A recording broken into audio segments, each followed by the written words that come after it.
días, mi nombre es Carol Quiroz, me presento, yo soy la fundadora y directora de la firma, firma no es una oficina de contaduría.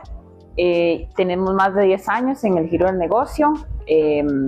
Actualmente, como para que tengan conocimiento, ya tenemos como 10 años de tener a SIC, que es una de las asociaciones que pertenece al colegio, y bueno, también apoyamos en servicios, asesorías o contabilidades con algunos integrantes de Intus que nos buscan para poderles apoyar. Entonces, tengo una especialidad en impuestos, entonces los impuestos me encantan y bueno, es parte de nuestros servicios premium que tenemos en la oficina, aparte de los servicios contables que tenemos. Entonces, este ratito que tenemos, lo que quiero es darle como una pincelada de los errores más comunes que tenemos normalmente en nuestro día a día con nuestra contabilidad, en la parte tributaria y todo lo demás. Entonces, yo voy a tratar de hablarles de la forma a lo tico, ¿verdad? Sin mucho tecnicismo para que ustedes puedan entender. Entonces, me gustaría, tengo, solo para que sepan, unos, ¿cómo se llama esto? Unas tiquetitos. Para el que participe tengo 5, ¿verdad? Entonces el que va a participar pues entonces ahí vamos a darle un tiquetito para que vayan a ver House y puedan disfrutar. Entonces quisiera arrancar con una pregunta de si ustedes alguna vez les ha pasado que han planeado o iniciado algún proyecto y ustedes creen que son rentables o que tienen utilidad, pero no les ha generado dinero. ¿Les ha pasado? Porque a mí incluso me ha pasado, ¿verdad? Yo he tenido un par de clientes que yo digo, bueno, es que sí, yo aquí la voy a pegar, voy a ser muy rentable, y fue más que todo pérdida, ¿verdad? Fueron situaciones que han pasado. Entonces, yo quiero que ustedes me diga a alguien si ha tenido alguna situación así, si lo ha planteado en Excel y en el Excel se ve hermoso, un presupuesto divino, ¿verdad? Y vemos que los gráficos van para arriba, pero realmente cuando vemos la cuenta del banco, el flujo de caja, realmente no es así. ¿Hay alguno acá que le ha pasado? Sí. ¿Alguien quiere contarnos alguna experiencia? ¿No? Bueno, no importa. Entonces vamos a pasar a la siguiente pregunta. ¿Ok? Entonces, no sé si se han dado cuenta que esta pregunta ha venido como en auge últimamente, pero esta pregunta es, ¿alguna vez el contador ha aparecido cuando ya es demasiado tarde? Y es que es interesante el giro que ha dado el contador, porque antes de que entrara la era digital al Ministerio de Hacienda, no sé si recuerdan, eso fue en julio del 2019, el contador antes lo veíamos literalmente una vez al año y le llegábamos con aquella bolsa de basura, con un montón de facturas, comprobantes, recibos de pago, tiquetes, etcétera, y el contador solo lo veíamos en septiembre, ¿verdad? Entonces han habido varios cambios a nivel del Ministerio de Hacienda, y ahora el contador viene a ser un aliado nuestro normalmente. Si usted es persona física con actividad lucrativa, si usted es un empresario con su respectiva cédula jurídica, o no importa si usted trabaja bajo algún patrono y también quiere tener una actividad económica, esta presentación está dirigida hacia ese público, y si no, pues también es meramente informativa y de cultura general y sobre todo cultura tributaria. Entonces, ¿qué es lo que pasa? Que técnicamente deberíamos tener una relación cercana a nuestro contador. Ya no podemos decirle, bueno, nos vemos una vez al año. ¿Por qué? Porque hay muchas declaraciones nuevas, y voy a hacer una nota aquí, que por cierto, el próximo mes, en febrero, empieza una nueva declaración obligatoria para todos los contribuyentes, que antes se llamaba, por ejemplo, la de 151, que ahí reportábamos ventas, compras, servicios profesionales. Ahora esta declaración se cambió y va a ser la de 270. ¿Eso qué significa? Que ahora todos los meses, así como presentamos el IVA, vamos a presentar la de 270. Con información o sin información, se va a presentar exactamente igual, ¿verdad? Y es que también a veces pecamos mucho en que si yo no vendo nada, por ejemplo, en el mes de enero, yo no vendí nada, no tengo que presentar la declaración. Y eso está mal, ¿verdad? Yo he tenido varios casos que a mí me da tristeza, sinceramente, cuando los clientes llegan y me dicen, bueno, es que yo la verdad no vendí nada el año pasado, entonces empiezo hoy, y está inscrito hace 3 años, ¿verdad? Entonces, ¿qué pasa? Les llega un requerimiento del Ministerio de Hacienda diciéndole, mire, Pepito, usted está inscrito desde, no sé, el 2022 y a la fecha usted no ha hecho ni una sola presentación ni de IVA ni de renta, que son las más comunes que tenemos el día de hoy, excepto para el otro mes, que ya va a ser 3 obligaciones obligatorias. Entonces, ¿qué es lo que pasa? Que la gente pierde eso de vista, ¿verdad? O tal vez como antes sí era así, ¿verdad? Antes no había IVA, la renta se hacía una vez al año y todavía se sigue haciendo una vez al año, pero la gente se perdía por ahí. Entonces, ahora yo lo que les digo a los clientes o los que nos contratan por asesorías es, este trabajo que nosotros hacemos es muy intangible, usted no lo puede ver. Por ejemplo, ustedes hacen una construcción y yo puedo ver la construcción, yo puedo ir a ver, mira, esta pared está floja, este piso está falso, qué sé yo, ¿verdad? Pero nuestro trabajo es muy intangible, entonces yo lo que les digo es, ustedes tienen que pedirle al contador por lo menos visualización de sus declaraciones, correos, por ejemplo, cuando se hace una determinación, que les mande el IVA, que les mande la renta, ¿verdad? Y que ustedes puedan empaparse un poquito más de cuál es su situación. ¿Por qué? Porque al final los representantes ante Hacienda van a ser ustedes, no su contador. Que sí, que el contador ustedes lo pueden generarle problemas en el colegio y demandarlo y todo lo demás, eso sí es cierto, ¿verdad? Pero al final el que tiene que poner la cara ante Hacienda va a ser usted, ¿verdad? Todavía. En otros países sí pasa que, por ejemplo, el contador sí tiene parte de la culpa, por así decirlo, por lo que pasa con el contribuyente, pero en este momento aquí en Costa Rica son Pepito, Fulanita y Menganita, ¿verdad? Entonces, solo como para que lo vayamos concientizando tal vez y que podamos tener como esa relación cercana. Entonces, en las próximas diapositivas yo quise hacer como un caso adaptado al CEFIA o adaptado a ustedes que son ingenieros o arquitectos, donde podamos ver cuál es como un proyecto, sus 4 etapas, para mí, ¿verdad? Ustedes son más expertos que yo en eso, y cuáles son los errores más comunes que se van dando en el área tributaria. ¿Ok? Entonces vamos a empezar. Antes de continuar, esta es la frase que les quería dejar. Es rentable en Excel, pero en la vida real es un caos, es problemas, ¿verdad? ¿Por qué? Porque muchas veces dejamos que nuestros proyectos se queden solamente en papel o en una hoja de Excel o en lo que sea que quieran trabajar, ¿verdad? Y no los llevamos a la vida real con flujos de caja, con declaraciones, con administración de proyectos, pero bien administrados, ¿verdad? Y dejamos los impuestos para después. Entonces esta era como una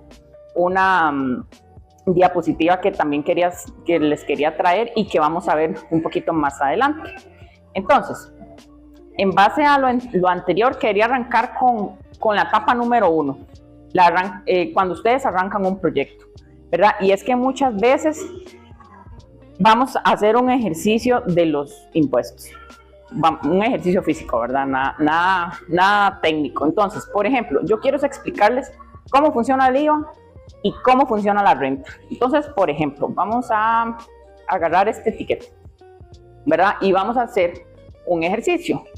Yo voy a hacer la administración tributaria, usted va a ser un cliente o un contribuyente más bien, y usted va a ser una proveedor, ¿verdad? Entonces, digamos que entre ustedes, usted tiene una empresa, no sé, de servicios de limpieza, se me ocurre, ¿verdad? Y usted es el cliente y usted es el proveedor. Entonces, usted le dice, bueno, yo le ofrezco unas personas para que vayan a hacer el trabajo de limpieza y usted las ponga donde usted tenga sus clientes, ¿verdad? Entonces, por ejemplo, ¿qué es lo que pasa con este etiquete?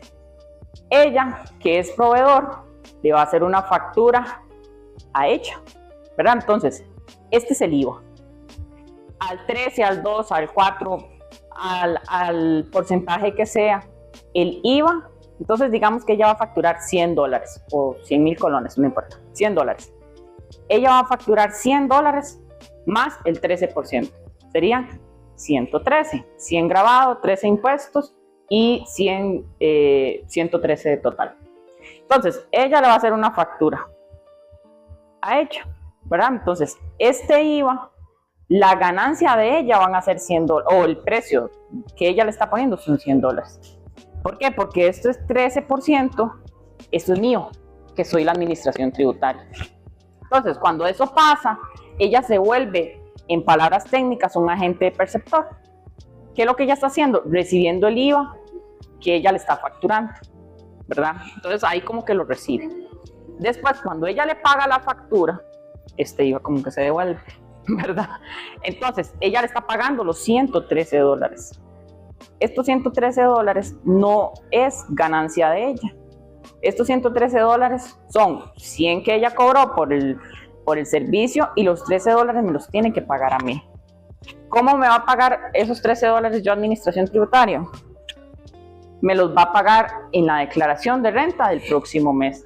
Entonces, ¿qué es lo que tiene que hacer ella? Y lo que tiene que hacer ella también, obviamente, pero este caso es como ella me lo va a pagar a mí. Entonces, ella lo que tiene que hacer es decir, bueno, yo en enero, que todavía no he terminado, digamos que yo en diciembre vendí 100,000 colones y el 13% lo que yo tengo que pagarle a Hacienda. Entonces, ella en su declaración va a poner 100,000 colones, que fueron sus ventas. El sistema en automático le va a generar el 13%, ¿verdad? Que es este que anda por aquí. Entonces, mentira que ella no hizo otros tipos de gastos, como por ejemplo, no sé, alquiló una oficina, servicios públicos, servicios profesionales, contadores, abogados, qué sé yo, tiene publicidad, ¿verdad? Entonces, ¿qué es lo que pasa? Que este efecto se va a contrarrestar cuando ella le mete, entonces voy a tener créditos contra débitos. Esa diferencia es la que yo voy a decir, bueno, Hacienda, yo le vendí 13 colones, pero yo gasté 4 generando ese impuesto. Entonces, esa diferencia de 9 es la que yo le voy a presentar a Hacienda. Y eso es lo que pasa muchas veces, que la gente cree que esos 113 son de ellos y los gastan y los utilizan como flujo de trabajo diario, ¿verdad? Y entonces, lo que pasa es que cuando hay grandes proyectos de millones, la gente recibe esos dineros y no paga el impuesto. O que tal vez también ahora pasa que a partir de octubre del año pasado, Hacienda, con su nuevo sistema que se llama TribuCR, ahora incorporó una herramienta que yo puedo financiar, digamos, el impuesto hasta 3 meses. Entonces, ¿qué es lo que pasa? Que si ella, por ejemplo, si uno le vende a empresas muy, muy grandes, como 3M, como Nestlé, como La Dos Pinos, como cualquiera de estas empresas que son muy grandes, ellos le van a decir, bueno, si usted quiere ser proveedor mío, yo le voy a pagar hasta en 3 o 4 meses. Y entonces ella está financiando ese impuesto a 3 o 4 meses, ¿verdad? Eso pasaba antes. Ahora desde octubre, si ella no le han pagado esta factura de 3 o 4 meses, ella puede decirle a Hacienda, bueno, es que tengo esta factura que, no sé, Nestlé no me ha pagado. Entonces me la va a pagar hasta en 4 meses. Entonces ella sí puede hacer el pago hasta en 4 meses cuando reciba la plata efectivamente. Pero eso es una opción y eso sí hay que tener más controles con una contabilidad estructurada y todo lo demás, porque ella tiene que presentarle a Hacienda cuáles son las facturas que no se le han pagado, subirlas y todo lo demás. Entonces, volviendo al ejercicio original, este impuesto no es de ustedes, este impuesto es de la Hacienda Pública y el IVA es uno de los impuestos más delicados. Y yo quisiera saber si alguien sabe por qué es tan delicado este impuesto, esta transacción que se hace entre clientes, proveedores o incluso, bueno, mentira, el Estado no, clientes o proveedores. ¿Alguien sabe por qué este impuesto es tan importante para Hacienda? Bueno, sí podría ser una, ¿verdad? Pero es porque... ¿Puedes repetir lo que dices? Para controlar las ventas que uno hace. Para controlar las ventas que uno hace, dice. Pero al final es pasa al Estado para poder... Exactamente esa es la respuesta, porque esta plata la está pagando el consumidor final. Esta plata es de Hacienda. Entonces, ¿qué es lo que pasa? Es muy diferente el impuesto del IVA que el impuesto sobre la renta. ¿Por qué? Porque el IVA literalmente son fondos públicos. Entonces, si usted se lo deja, usted le está robando al Estado, al gobierno, como sea, ¿verdad? Entonces, por eso es que es tan delicado esta transacción y que la gente a veces no lo entiende. Entonces, ¿qué pasa, por ejemplo, con el impuesto sobre la renta? Eso es como para terminar con el IVA. ¿Ok? Entonces, yo todos los meses tengo que hacer la declaración. Venda o no venda servicios o bienes, ¿verdad? Yo tengo que hacer la declaración y pagar los impuestos. Si no me los han pagado, tengo una forma de hacerlo con Hacienda, pero técnicamente si a mí me los pagan, tengo que pagarlos y listo, ¿verdad? No es como que yo pueda contribuir con mi flujo de caja y ver cómo me la voy jugando. No debería, ese es el mal manejo del IVA. ¿Qué pasa con el impuesto sobre la renta? El impuesto sobre la renta, Hacienda lo que dice es, bueno, de esa transacción que ella hizo de $100, yo quiero un pedacito para mí. ¿Ok? Entonces, ¿qué es lo que hace Hacienda? Para personas físicas y para personas jurídicas es escalonado hasta 120 millones. Después de 120 millones, alrededor de 120 millones, ¿verdad? Que son 119 y resto. 120 millones, ya la tasa pasa a ser el 30%, lo que sea. ¿Ok? Entonces, lo que pasa es que la renta sí afecta a mi patrimonio, sí afecta a mis utilidades, ¿verdad? Sí afecta a mi bolsillo, mi peculio, como ustedes le quieran llamar. Entonces, este impuesto, técnicamente, uno debería de decir, bueno, yo este año tengo una estimación de tener una utilidad de, no sé, 10 millones. Más o menos estos serían mis impuestos sobre la renta. Entonces, yo podría, Carol o cualquier persona, decir, bueno, por mes voy a ahorrar 50,000 colones para impuestos sobre la renta. Entonces, yo podría hacer esa cajita o tenerlo incluso en una cuenta bancaria por aparte. ¿Ok? Entonces, y técnicamente, si ya ustedes tienen varios años en el giro del negocio, entonces Hacienda también les va a cargar un anticipo, que eso no lo calcula el contador, lo calcula Hacienda, ¿verdad? Entonces, con el anticipo hay algo importante que quería explicarles, y es que el anticipo, los anticipos que son en junio, septiembre y diciembre, esos anticipos tienen que pagarlos. Antes no se pagaban, o bueno, sí, siempre se han pagado, pero la gente se la jugaba y decía, no lo voy a pagar. Pero ¿qué es lo que pasa? Que cuando la gente no lo paga y dice, bueno, yo voy a ver si tengo que pagar a final de año. Cuando alguien no paga esos anticipos, va a generar un remanente cuando se haga la declaración del impuesto sobre la renta. Porque cuando yo hago la declaración del impuesto sobre la renta, por ejemplo, yo tengo 100 colones en cada anticipo, al final son 300. Si yo tengo que pagar 310 colones en la declaración sobre la renta y no pagué los anticipos, cuando yo haga el pago general del impuesto sobre la renta, yo estoy abonándole los anticipos primero. Entonces, ¿qué es lo que pasa? Después de eso llega un requerimiento de Hacienda y le dice a Hacienda, bueno, es que usted no me pagó el total de los anticipos. Usted lo que hizo cuando pagó la renta, eso es algo que se hace por dentro cuando ustedes pagan Hacienda. Entonces, la idea de los anticipos es que ustedes lo paguen, no están ahí como viendo a ver si usted lo quiere pagar o no lo quiere pagar, es otra obligación, para que al final usted pueda hacer la liquidación total del impuesto sobre la renta y no le genere ese remanente que, digamos, si queda descubiertos 20,000 colones, eso le va a ir ahí generándole intereses y mora, ¿ok? Entonces estamos claros con esto. Entonces esta frase se las quería dejar por acá. Los impuestos no se corrigen al final del proyecto.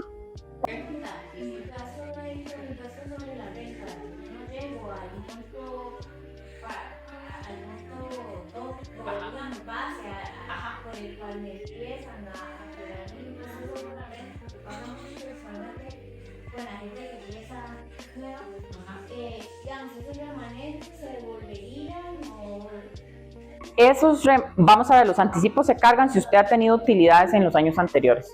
Si usted está en el primer año de operación, Hacienda no tiene cómo hacerle un promedio de sus años anteriores, ¿verdad? Entonces, el primer año de operación y normalmente el segundo, casi siempre nunca hay anticipos. En el primer año nunca, ¿verdad? Porque Hacienda no tiene información. En el segundo depende de cómo usted le fue el año pasado. En los casos donde el concesionario han pausado, porque ha sido contratado, entonces no ha estado haciendo su labor independiente, entonces depende. Si la persona se desinscribe, se corta la actividad, o sea, se corta todo, no se le van a cargar. Pero si la persona simplemente dijo, voy a quedarme ahí por aquello que me salga un proyecto, sí se le van a cargar. Siguen las obligaciones aunque usted no esté facturando. ¿Ok? Pero si digamos, si se desinscribió, si vuelve a entrar a 2 años, empieza de cero. Empieza de cero, sí, exactamente. Pero digamos, por ejemplo, si usted se inscribe en febrero y usted se inscribe el otro año, digamos que Hacienda lo ve como una pausa.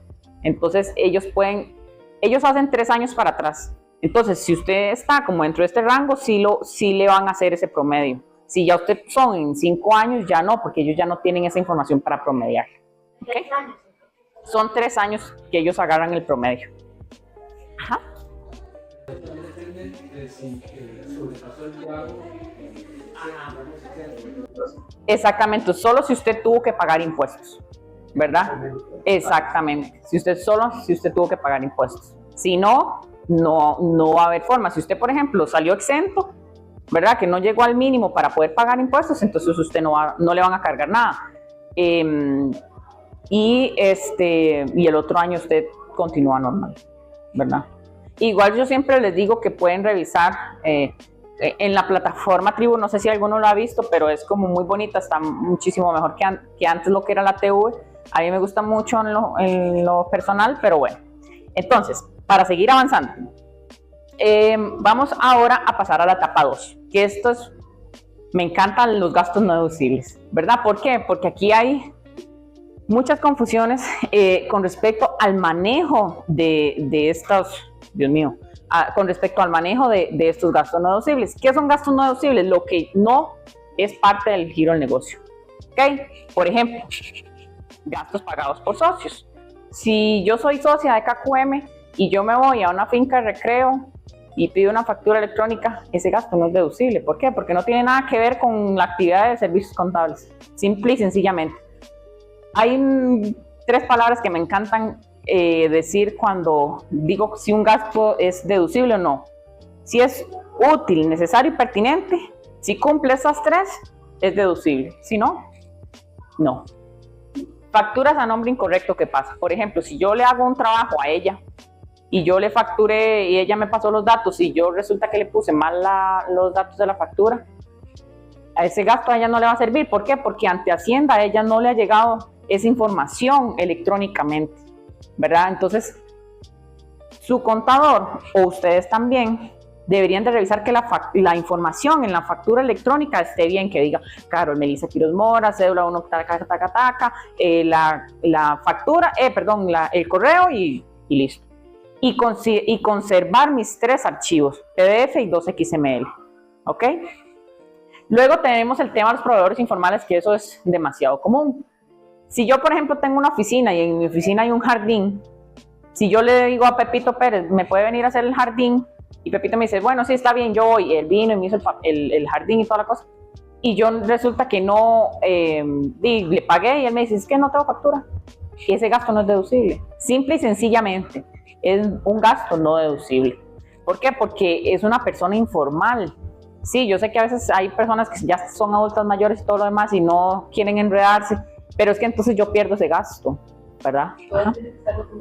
Todo tiene que estar documentado para que sea deducible.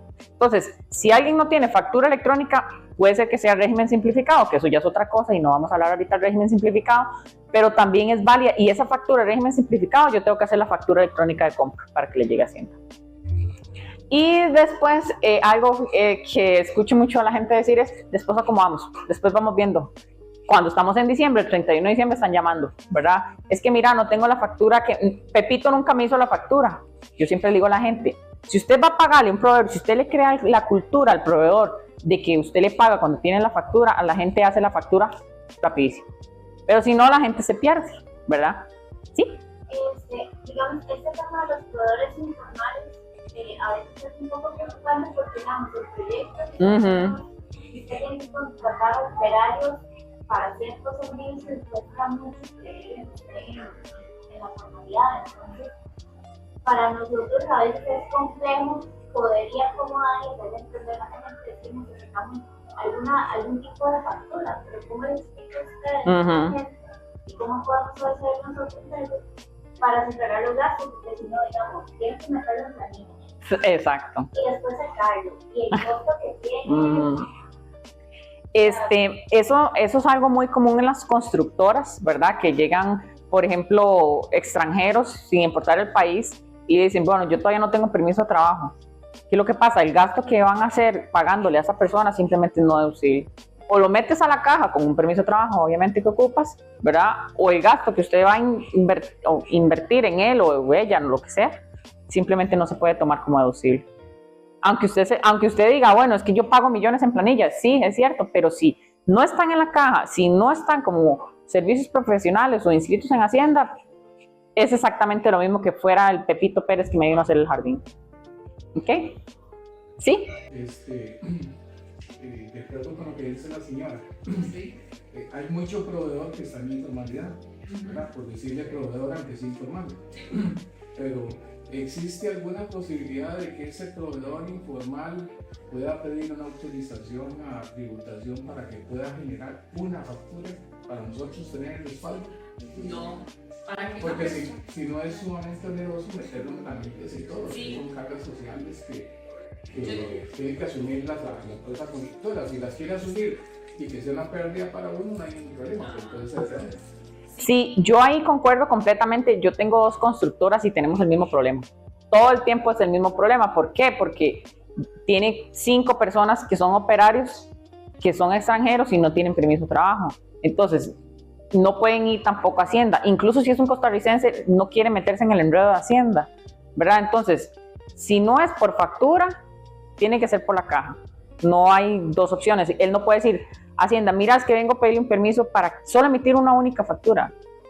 No funciona así. Ya por inscribirse en Hacienda empieza a cumplir como cualquier otro contribuyente. Y eso es ahí donde tal vez la gente le huye, ¿verdad? Y tal vez la gente le dice, bueno, yo le hago este trabajo y cuesta 200,000. Y le dice, bueno, pero ocupa factura. Bueno, yo no le puedo dar factura. Entonces uno lo que hace es buscar a alguien que sí te haga factura, lastimosamente, aunque tal vez esa persona sea mejor en el sentido laboral o que hace mejor trabajo, lo que sea.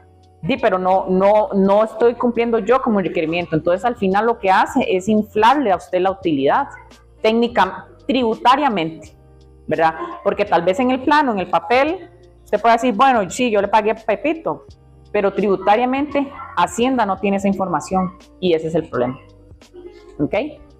Entonces, después de esa etapa 2 que tenemos de gastos no deducibles, que es muy amplia, tenemos el tema de caja y control. Mezclar finanzas personales con la del proyecto. Y es que pasa muchísimo que cuando hay una persona jurídica, creen que la persona jurídica, o sea, sí es de ellos, ¿verdad? Por ejemplo, la sociedad mía es mía, pero es una persona aparte y tal vez eso lo confundimos. Una persona jurídica y una persona física, aunque estas sean intangibles, son personas aparte.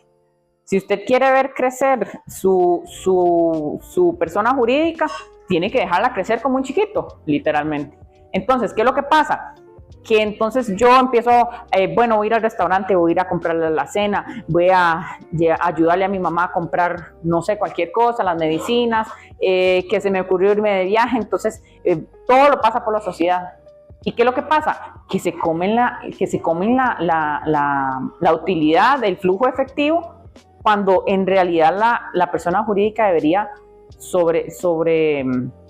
debería crecer sola, poder pagarse sola, tal vez los primeros años, eso es otra cosa, ¿verdad? Cuando uno empieza a crecer una empresa, normalmente o empieza en pérdida o empieza ahí apenas, ¿verdad? Entonces, el problema número 1 es cuando yo empiezo a tener gastos personales dentro de la sociedad, ¿verdad? Y pasa muchísimo más cuando soy persona física, ¿verdad? Porque por lo menos cuando hay una persona jurídica, yo separo un poquito las cuentas, ¿verdad? Pero aún así, yo he visto gente y he tenido muchos casos que andan la tarjeta de la sociedad como si fuera la personal, o peor, como si fuera la tarjeta de crédito, ¿verdad? Entonces, estos son algunos de los errores que tenemos dentro de la caja y el control cuando no podemos separar, y esto yo siempre se los digo a los clientes, es que hay que separar las cosas. Si yo tengo el orden financiero, cada cosa con su cosa, las dos pueden seguir creciendo. Entonces tenemos, por ejemplo, la caja chica sin control,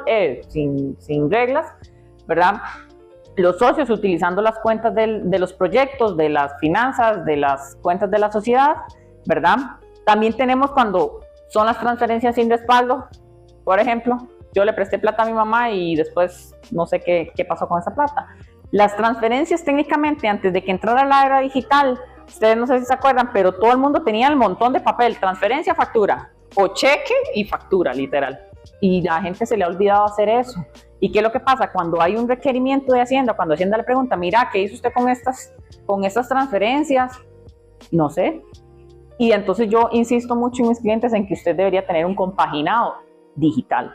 Yo tengo mi transferencia y le pongo la factura. Es como si fuera físico. Yo no sé por qué hemos perdido como eso de que entonces como ahora todo está digital, yo pierdo la información.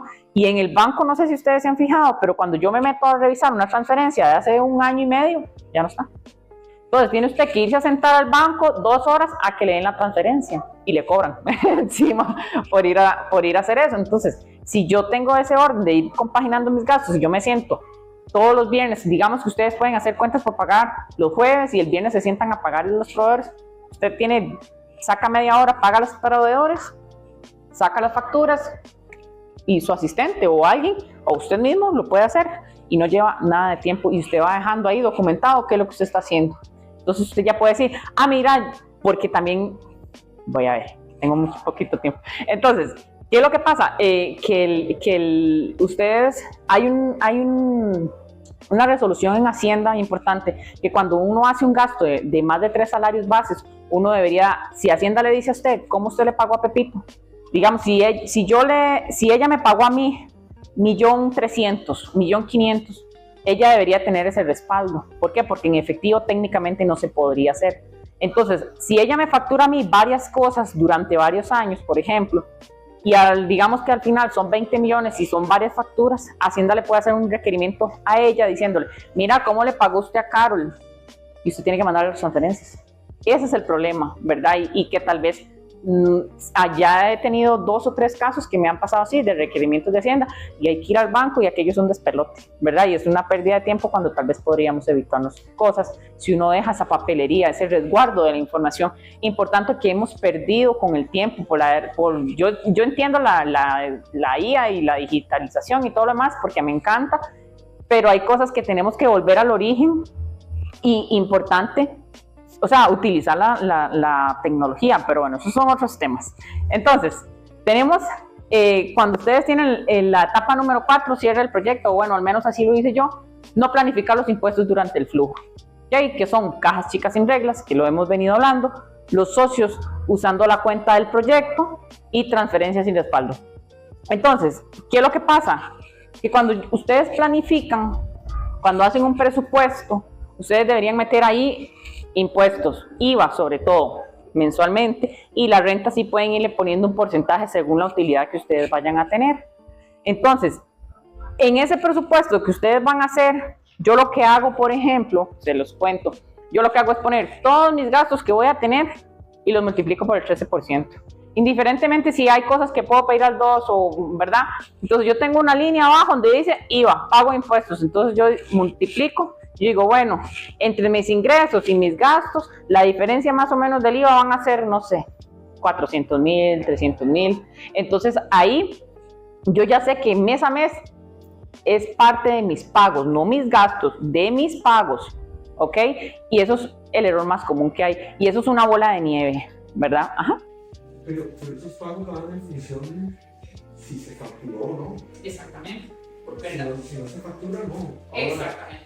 El anticipo, es una pregunta que me hace anteriormente, el anticipo, cuando uno hace la factura, es conveniente, sabiendo que el proveedor llega y le promete que va a pagar y no le hace factura, que no le paga y no puso la factura de contado, Hacienda cree que el pago de contado y uno tiene que pagar un impuesto como para tener ese periodo de 3 meses, lo que podría hacer la factura a crédito. ¿O quién es lo que se recomienda? Sí, depende. Yo siempre digo que la respuesta es depende de la relación que usted tenga con su cliente.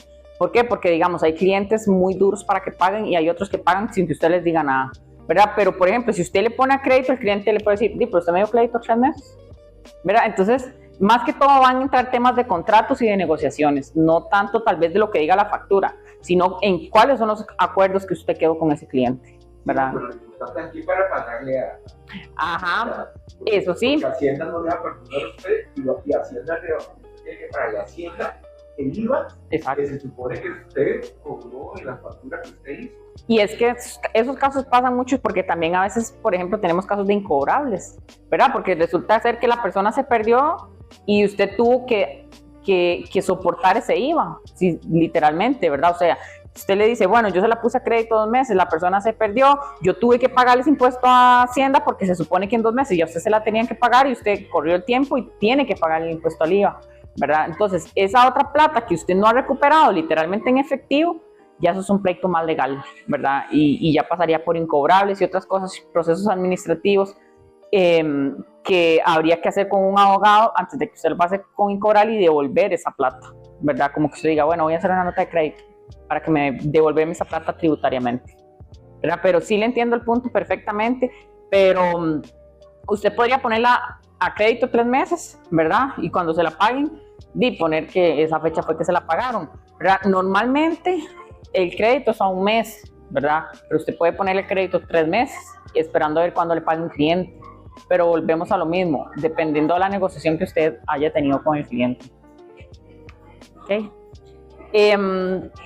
Y tenemos esto que pasa muchas veces, que el proyecto terminó, pero Hacienda apenas va a empezar. ¿Y por qué les traigo esta imagen que me quedó hermosa? Porque resulta que Hacienda va unos años atrás, ¿verdad? Ahora con la digitalización, con sistema nuevo, con inteligencia artificial que tiene el Ministerio de Hacienda, obviamente ahora tiene más herramientas que antes. Pero lo que pasa es que Hacienda siempre va 1 año atrás. No, mentira, 1 año no, son como 2 o 3, dependiendo cada administración tributaria en cada cantón y todo, en cada provincia, pero Hacienda siempre va a ir 2 años atrás. Entonces, por ejemplo, digamos que ustedes ahorita pueden estar tranquilos de que el 2025 todavía estamos ahí, ¿verdad? Pero cuando normalmente, si ustedes tienen un proyecto, yo no sé de construcción, pero por ejemplo, si ustedes hacen una casa, digamos que una casa dura 8 meses, no sé. Ustedes terminaron el proyecto y se olvidaron de toda la parte tributaria, pero cuando ustedes están terminando ese proyecto, ya Hacienda ahí viene para atrás, ya ahí viene siguiéndole los pasos a usted, cómo hizo sus cosas, cómo presentó sus declaraciones, sus determinaciones de impuestos, su contabilidad, etc. Entonces, eso es un punto importante del por qué yo tengo que hacer mis cosas bien. Uy, ya lo que pasó, uno se persina y ve a ver qué hace, si le llega Hacienda o no, pero de aquí para adelante, evitarse contingencias o problemas futuros. ¿Ok? Y después de estos errores o presentación que les traje, a mí me encantaría que estas respuestas siempre sean sí, ¿verdad? ¿Por qué? Porque si ustedes se van claros de que el IVA lo tengo que tener presente desde el principio, estamos bien. Si mis gastos deben estar bien documentados, la respuesta debería ser sí, o debería ser no, algo que no sea muy representativo. El proyecto tiene su propia caja o sus propias cuentas, como ustedes le quieran llamar, su propia administración, debería ser la respuesta sí. ¿Alguien ve el flujo antes del cierre? Pues también, ¿verdad? Deberíamos de tener al menos estas 4 cosas que me gustaría que se lleven, de que yo debería de tener controlados, ¿verdad? De no dejarlo al 31 de diciembre, ¿verdad? Porque el 31 de diciembre estamos en otras cosas. Entonces, esta frase que les quiero dejar es: los impuestos no se improvisan, se planifican. Así como ustedes planifican cómo van a hacer una casa, por ejemplo, una carretera, un edificio, lo que sea, igual hay que planificar el pago de los impuestos, IVA y renta, ¿verdad? O a los que estén afectos según la actividad económica. No sé si alguien tiene alguna pregunta. Ya Viviana me hizo ojos. Entonces, con muchísimo gusto. Ajá. Yo tengo claro mi IVA, no me gusta, pero lo tengo claro. Me gusta. Usted mencionó ahora que a partir de febrero hay un nuevo formulario que habrá que presentar, no sé si mensualmente, porque llegué tarde, que es el formulario 270 que usted mencionó, pero no lo tengo claro. Ajá. ¿Te comento el formulario? Sí, okay. Por favor. Ajá, ese formulario, vamos a ver, antes, incluso hasta el año pasado, había un formulario, y todo el tiempo para atrás, incluso cuando uno lo hacía a mano, había un formulario que se llamaba la de 151. Uno presentaba compras mayores a 2,5 millones, ventas. Es informativa la declaración que hay que hacer a partir del próximo mes, y el tiempo para presentación son los primeros 10 días del mes, así el 10 caiga a domingo. Va a ser ahora mensual a partir de este año. Eso fue algo que nació y que se aprobó a principios de noviembre, no me acuerdo si fue el 8 o el 9, no me acuerdo, pero nació a principios de noviembre para que empiece a partir de este año. Entonces, ¿qué pasó? Que en enero se hizo la de 151, por así decirlo, del año pasado, de todo el año, pero ahora va a ser en forma mensual. ¿Por qué? Porque Hacienda quiere la información más en tiempo real. Entonces, ¿qué pasa? Si ustedes, la de 151 es para gastos que yo tenga que reportar, por ejemplo, el jardinero. Pero ¿qué es lo que pasa? No significa que yo esté haciendo deducible mi gasto de jardinero. Significa que yo le estoy reportando a Hacienda, porque ¿qué es lo que busca Hacienda? Es decir, mira, este jardinero está en la zona de la informalidad. Entonces, ¿qué es lo que pasa? Yo estoy diciendo a la Hacienda, mira, Pepito Pérez me hizo el jardín y no está inscrito en Hacienda, por eso lo estoy reportando acá. Pero no significa que sea un gasto para mí, ¿ok? Que eso es importante. Entonces, nuestro deber es hacer la declaración y no importa si usted no tiene nada que reportar, igual hay que presentarla. Es igual que como el IVA, si usted no tiene nada que reportar, tiene que hacerla en cero, en blanco, como usted le quiera llamar. ¿Okay? Nada más para que otros puedan participar. Como consultor independiente, yo siempre he tenido mi oficina en mi casa. Y siempre el pleito con el contador así, ¿qué gastos del inmueble donde yo estoy puedo cargar en la contabilidad? Ajá. Y entonces ahí siempre hemos tenido muchas diferencias. ¿Cuál es su opinión sobre eso? Porque hay electricidad, agua, hay internet que yo ocupo, hay mucha serie de cosas. Mi opinión, y no necesariamente va a ser tal vez igual a la de todos los contadores, porque todo el mundo tiene opiniones diferentes, pero digamos, por ejemplo, este edificio, digamos, Intus puede meter el alquiler, los servicios públicos, los impuestos municipales, los impuestos de bienes inmuebles, si arreglaron una pared, si hicieron una remodelación, dependiendo del monto de la remodelación, pasaría a ser un activo o un gasto. Eso es importante tenerlo en cuenta. Vamos a ver qué más podría entrar. Papelería, ¿verdad? Si ustedes tienen papelería, que compraron unos basureros, dependiendo de los montos de los activos que ustedes compren, así depende, va a ser o un gasto o un activo. ¿Y cuál es ese monto? Medio salario base. Entonces, si cuesta aproximadamente es una cuarta parte del salario base. Entonces, si cuesta 125,000, 130,000, es un activo. Ya no lo puedo pasar como gasto. Por ejemplo, si yo compro una computadora no va a bajar de 300,000 colones. Eso ya no es un gasto, es un activo que tengo que depreciar en 5 años. Entonces, va a depender también de su giro de negocio, ¿verdad? Pero normalmente con un edificio o con una oficina, esos son los gastos que usted más o menos puede ir metiendo. ¿Ok? Y eso del mismo de 351 me parece el 370. Ajá. Entonces ahora, aunque uno no tenga ningún gasto que no tiene factura electrónica, siempre hay que hacer esa declaración. Siempre hay que hacerlo, aunque sea en blanco. Sí. Aparece en blanco. Pero eso específicamente también para cuando no me van a dar un comprobante electrónico. Exactamente. Exactamente. Pero igual hay que hacerlo. Exactamente. ¿Y qué día del mes se debe hacer? Se debe hacer los primeros 10 días, naturales, no hábiles, naturales. Porque enero ya está buscando. No, porque enero nosotros... Bueno, enero Entonces, no sé si alguien tiene más preguntas, si no, esta sería mi presentación, una pequeña pincelada. Yo sé que es muy rápido y no nos da el tiempo para hablar de todo lo que queremos hablar. Les agradezco mucho la asistencia, la participación. Yo aquí tengo un par de que voy a repartir. Les agradezco muchísimo. Ahí están mis redes sociales. Yo las utilizo para pasar información y para estar informando a los clientes cosas importantes. De vez en cuando subo un reel. Y pues aquí estamos con muchísimo gusto. Si ustedes quieren una asesoría, le escriben a Vivi o le escriben a Intus. Y con muchísimo gusto estamos para apoyarles. Muchísimas gracias a todos.